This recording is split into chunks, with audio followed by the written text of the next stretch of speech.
to talk about to you today is strength conditioning in basketball, okay? But actual topic itself is enormous, okay? Is enormous and is really complex. So I could spend, a whole day talking to you guys and chatting about different aspects and factors affecting your physical preparation and physical conditioning. So I wanted to make it narrow and to narrow it down for you and to make it specific and educate you about some elements in strength conditioning. Okay. So what I'm going to talk about today specifically is a training preparation for training. Okay, and a training process itself. Okay. Some of you might be sitting here going, "Oh, I know what I'm doing." I can guarantee you don't. Neither do I. Okay, it's really complex. There's a lot of factors, affecting it, and you need to understand the basics. Okay, some of the things I'm talking about require expertise. Okay, so it require coaches, coaches input, or strength conditioning coaches, input, etc., or specialized knowledge. However, some of the things I'm sure you can pick from today's presentation and start using straight away. Okay, so that's the aim of today, to actually educate you and teach you. It's the same like you go to school, okay? You don't start picking different things, straight away. You need to be taught how to use it, how to do it, okay? So this is aim today. So the plan is, I only got 7 slides, okay? I'll go through slides. There'll be a bit of an interaction, and after that we'll move on to some take-home messages, and then I'll have a few practical drills, okay? Is that all right? Sounds good? Yeah. Okay, let's go. Okay, so I'm sure all of you know, if you don't, you shouldn't be here, alright? There are 3 main components of basketball, okay? Again, it's a generalization, okay? It's a broad overview there, but 3 main ones: tactical, technical, and physical, okay? And I've got arrows pointed to coaches, okay? For whatever reason, and again, being in mind that I'm a strength conditioning coach, I'm being biased here, okay? Coaches tend to forget the last one. Okay, I don't know why. Some of them do. Some of them tend to forget and ignore completely. Okay, so technical and tactical, element of basketball are taken care of by your coaches. Okay, so they're good at actually putting drills together. Okay, and working on different elements. Okay, so you've got technical. Obviously, if you can't shoot a player, you're not going to go find basketball. We all know. Equally tactical. If you can't differentiate between one-on-one, defense and zone defense, again, your team is unlikely to win that particular match. Okay? And physical, as a strength conditioning coach, my main concern is about actually maximizing, physical preparation of every single player on the team. Okay? As well as minimizing injury occurrence rate. Okay? So injury prevention is sometimes ignored by coaches, but it's equally important to me as a strength conditioning coach. I keep telling to Paul, if no players get injured throughout the season, I take credit for that. I'm not saying it's only me, but I take credit for that, and I'm happy with what I've done. Okay, so we had some injuries. We try to avoid injuries. There are some injuries you can't avoid. Okay, so if there is a contact, so this is non-contact sport, but if there is a contact, there's not much you can do. However, if you're running by yourself and get injured, it's something telling about your physical conditioning and your preparation for that. Okay, so what I'm trying to emphasize, if you're working, obviously you've got individual coaches in your region working with you, different clubs, etc., I want you to go back and say, if you don't do any of the physical preparation as such in your weekly programs, I want you to go to your coaches and say, why don't you do anything specifically? Okay, it's important to work on all 3 elements simultaneously. Okay, so each of them complement one another. And we know that performance quality on a court is directly related and affected by physical preparation. From your own experiences, okay, if you run out of breath, okay, if you're losing speed, obviously execution of the skill won't be as good as at the start of the game, okay, that tells you something. So those 3 are interlinked, okay, so I want you to go back to your coaches and say, Coach, why don't you do, specific physical preparation in our weekly programs, okay? Be it, 30 minutes, an hour, whatever, it doesn't matter, but you've got to work on some weaknesses, as I'll show you, okay? So moving on, this is cut off here. I've got step 1 in terms of the whole training process, okay, is identify determinants or factors that actually are important in basketball performance, okay? When it comes to performing on the court, what is important? So I want you to shout out one by one what are those factors, okay? You, from playing yourself, you know what are those factors. So what is important to be a good basketball player? We're talking about physiological determinants, okay? Physical as opposed to some motivational. Those are important as well, but leave those alone for a bit. Yes? Endurance, yeah? Anything else? Agility. Explosive strength. Explosive strength. How is it called in different terms? Explosive strength. Power. Power, okay. Anything else? No good, eh?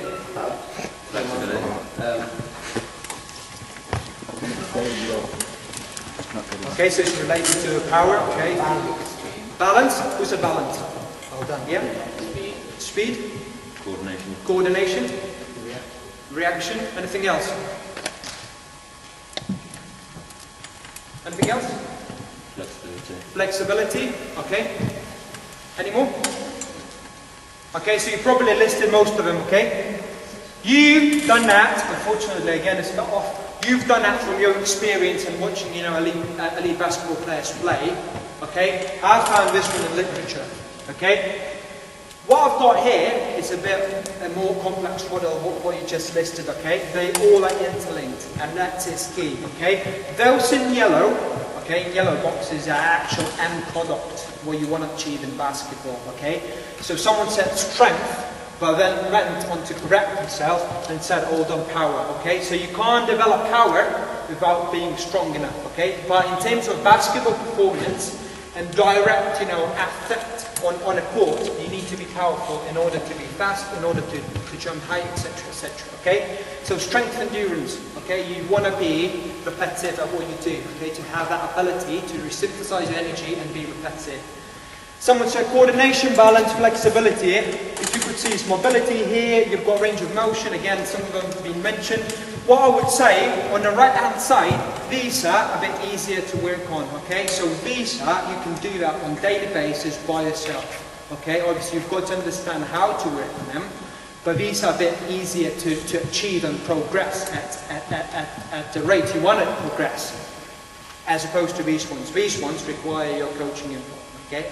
So you look at some of them, latent practical drills, and I want you to start thinking, do you actually do? You know, coordination, balance, you're probably sitting here, oh, I'm really well coordinated and I'm balanced, but you're not. I can guarantee you're not, okay? So this is what I want you to take from this. Some of those, you're working more than others, but you need to do it on equal terms, okay? So you identify those. I've got those from literature. What is missing? When you think about it, yes, it's specific, it's basketball, it's not marathon, we're not talking about football. There are some, you know, obviously crossovers, so you know, some of them would apply to different sports. But what is missing when you think about training for them? Think about a bigger picture, yeah. Yeah, it's important, but in terms of physiology, what is missing, what I haven't got on it? What's that? Yeah, we'll talk about that, yeah. Anything else? Think about, you know, a bigger picture. Look around and think what is missing in terms of my suggestions. Height.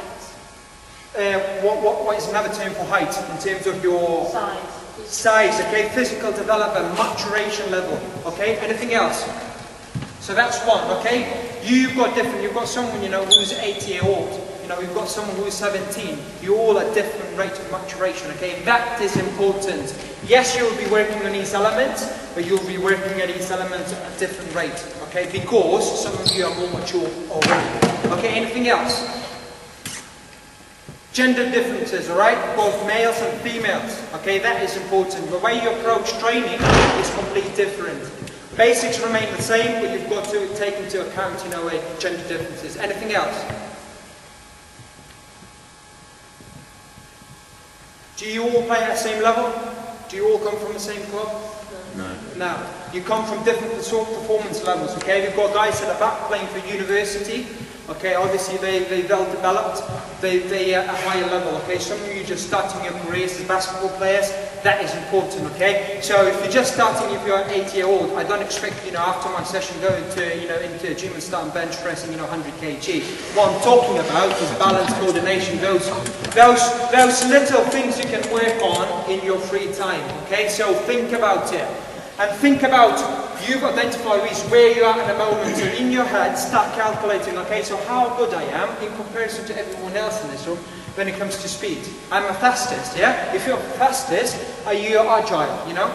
Because those two, as you can see, are interlinked, okay? They inform each other, if you like.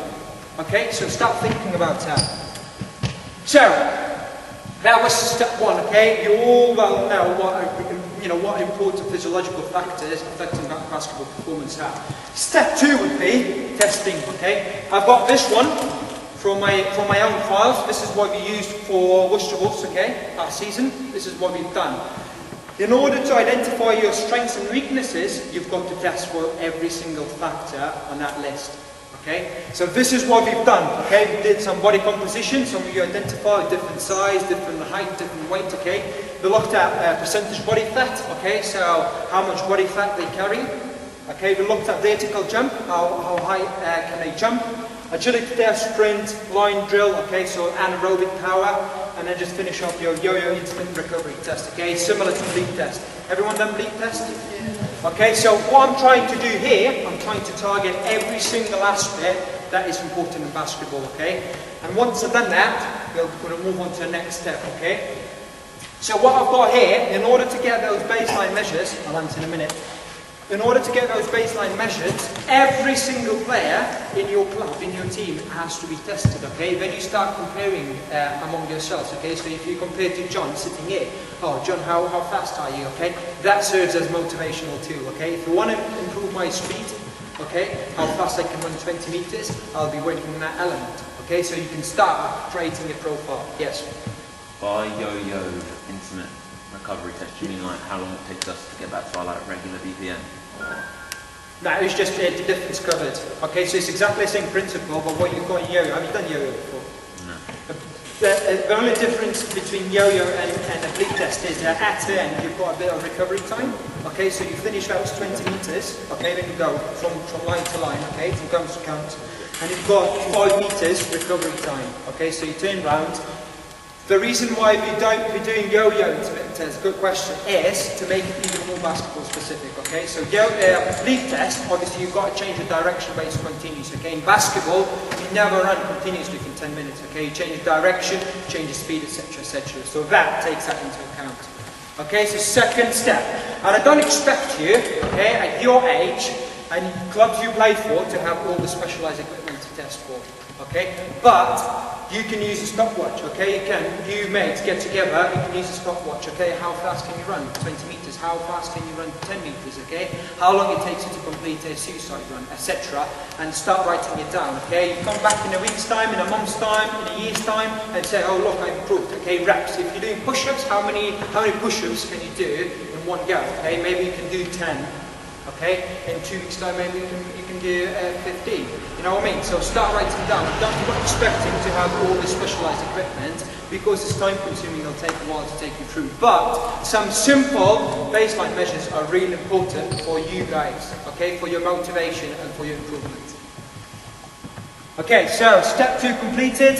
We're moving on to what I said, creating physical profile. Okay, once I've got all the data, okay, from Wolves players, this is what I can do. I can compile it together, put it together, and obviously look at some individual weaknesses and strengths. Okay, so I've got here accurate needs analysis and appropriate testings allow your coaches to actually identify strengths and weaknesses in your physical conditioning status. Okay.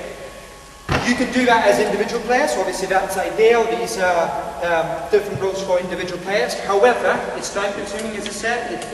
Coaches may not have that time available in the hands.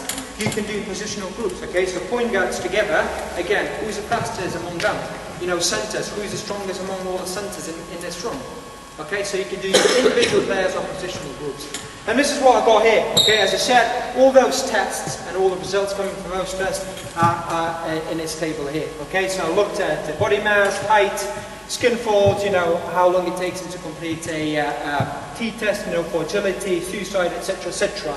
The ones in bold, okay, are the ones that are leading scorers in each category. Okay, so for example, Obviously, due to confidentiality reasons, I can't name these players.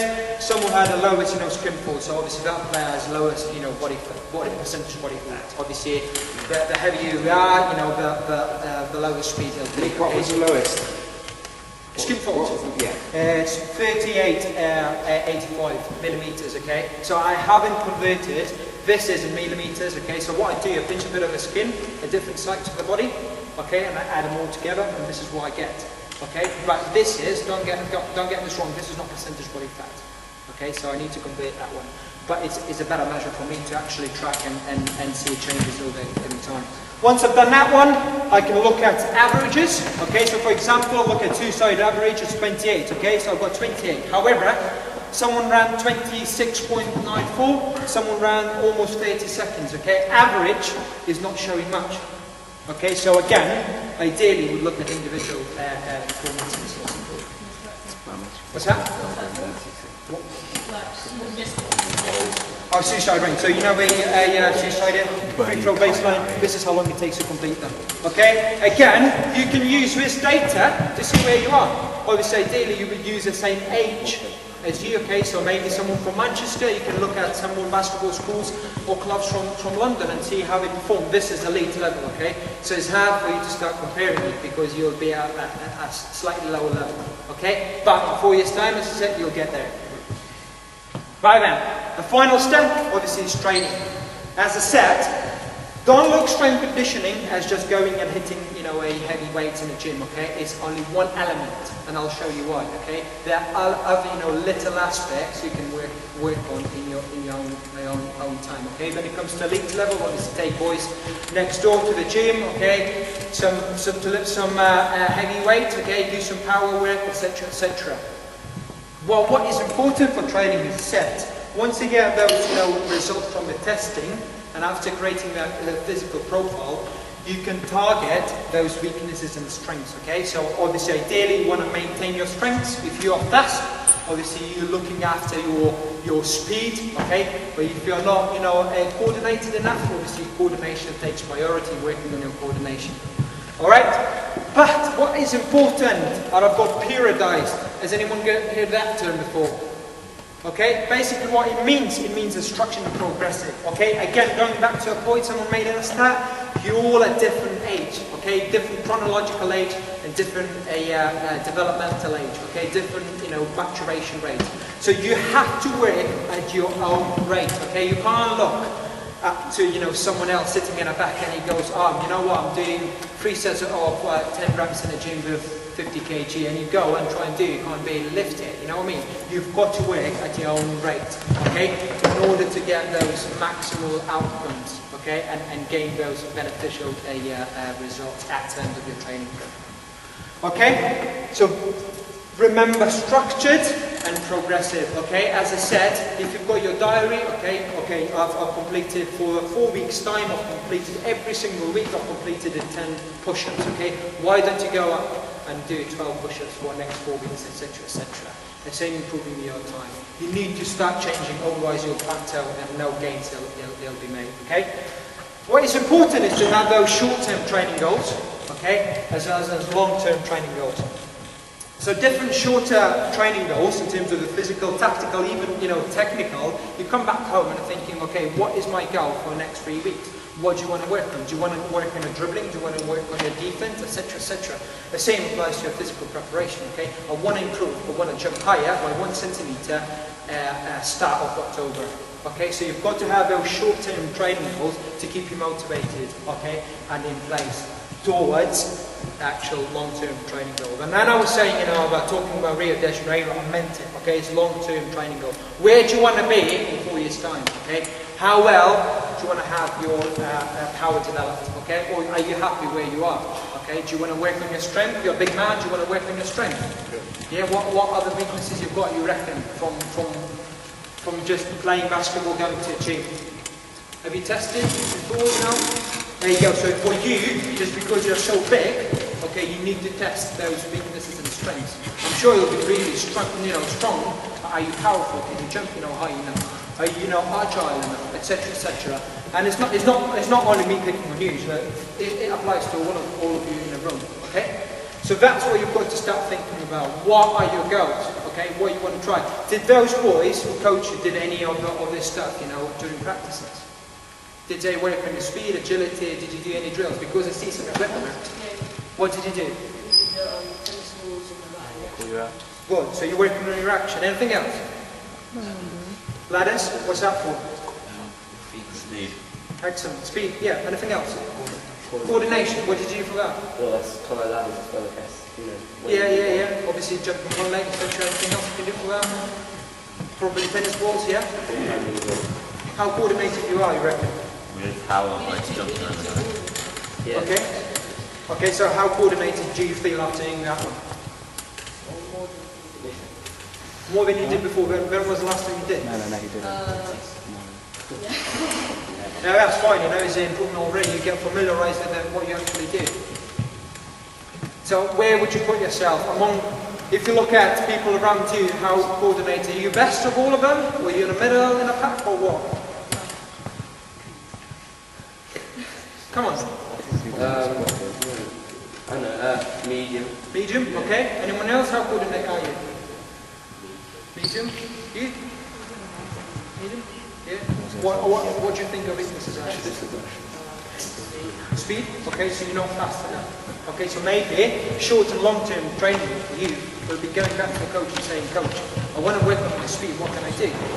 Okay? What are specific drills I can work on in my own time to improve the speed because I'm not fast enough, okay? Then I try to defend someone, obviously they leave me behind. Alright? Things like that. So, right then, take home messages. First one, develop fundamentals first, okay? I've got ABC here, and that stands for agility, balance, coordination. Once you feel that you're really agile, coordinated, and well balanced, move on to a more complex. So going back to that model, obviously you've got power, strength, you've got anaerobic endurance, things like that take a bit longer to develop. Once you've got that one, we want to take it progressively, okay? That's important. Don't jump into a power or gym training straight away, there's no point, okay? Second one, all exercises must be performed with the correct technique and a postural alignment, okay? Even at elite level, working with balls, we've got some, biomechanically nightmares, this is what I call them, biomechanically nightmares, because they can't do that with the correct technique, okay? And then they do the incorrect technique. My main fear is that you'll get injured, okay? So you don't want to get injured through training. That's always going to happen, okay? You want to do it, perform it correctly, and then take it to the next level, okay? We've got physiotherapists working with us, okay? They come along and they just identify, what are weaknesses, okay? What are those postural alignments, okay? What can someone do to improve it? Second one is develop strength by performing bodyweight exercises.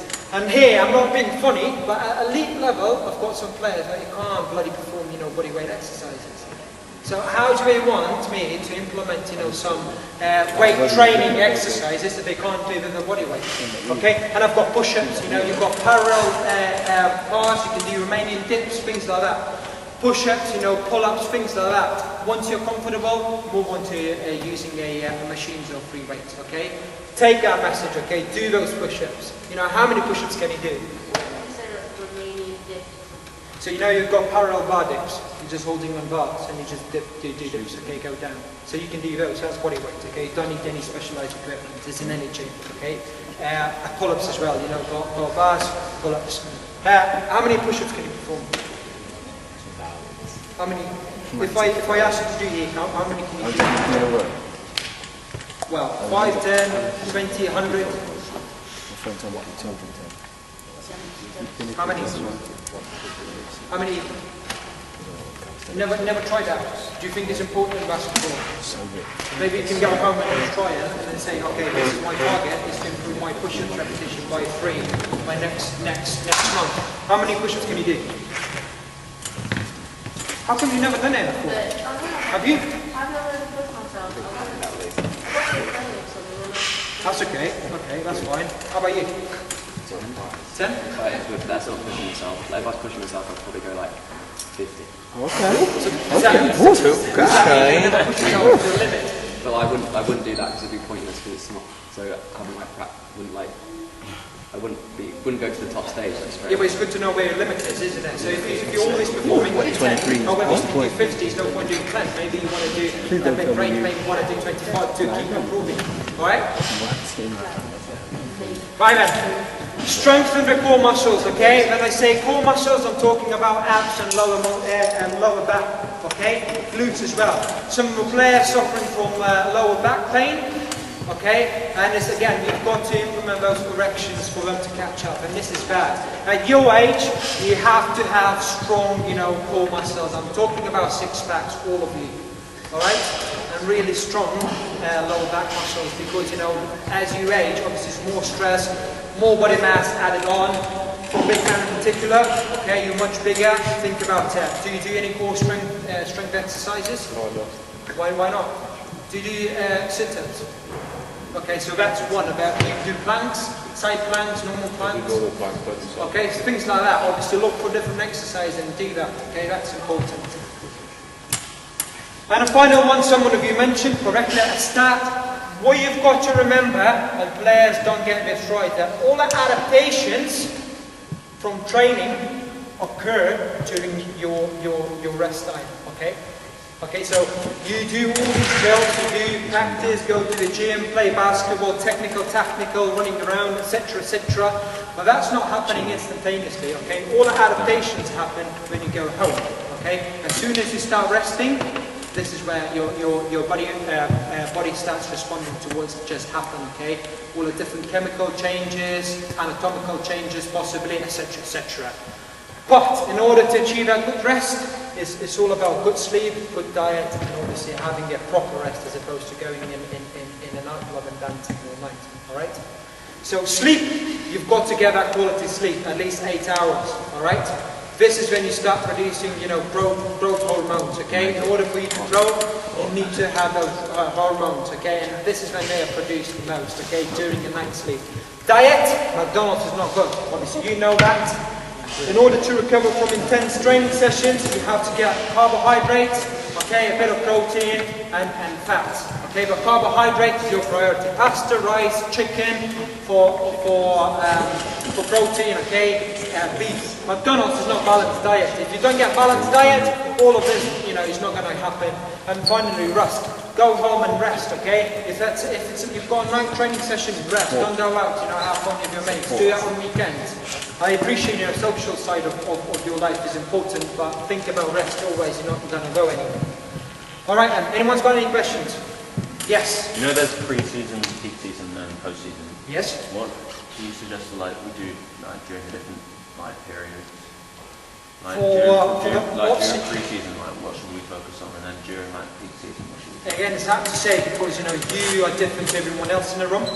So obviously you're working on a based physical conditioning. So you know that your weakness is aerobic, a power. So how long you can sustain that speed.